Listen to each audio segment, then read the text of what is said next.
ভাজা মুড়ি তৈরি হচ্ছে এখানে। এই যে তিনটে জায়গা আছে, এখানে চালটাকে গরম করা হচ্ছে।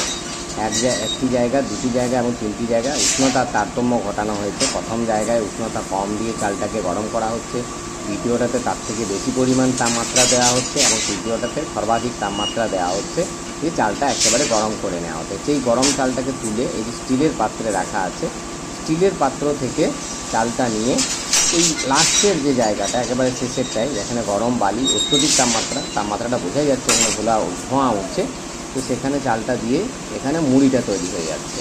আগেকার দিনে মা, কাকিমা, জেঠিমারা মাটির পাত্রে অত্যন্ত তাপমাত্রা এমন কষ্ট সহ্য করে মুড়ি ভাজতেন।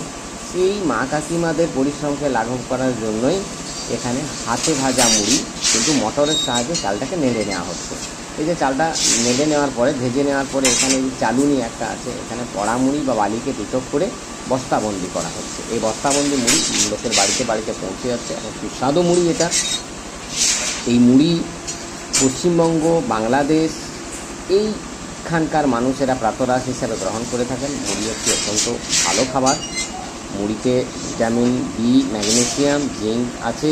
এই মুড়িকে জলে ভিজিয়ে সকালবেলায় প্রাতরাশ করলে গ্যাস অম্বলের পরিমাণও অনেকখানি কমে যায়। এবং এই মুড়ি আবার আমাদের দক্ষিণ ভারতে, তামিলনাড়ু, কেরালা, এখানে আমাদের হিন্দুদের দেবীর উদ্দেশ্যে অর্পণও করা হয়। তো এই মুড়ি এই পদ্ধতিতে অনেকেই করতে পারেন, লাভজনক ব্যবসাও। মুড়ি চেষ্টা করবেন প্রত্যেকেই বেকারত্বের জীবন কাটানোর থেকে অল্প ব্যয়ে ইনভেস্ট কম করে করা যেতে পারে।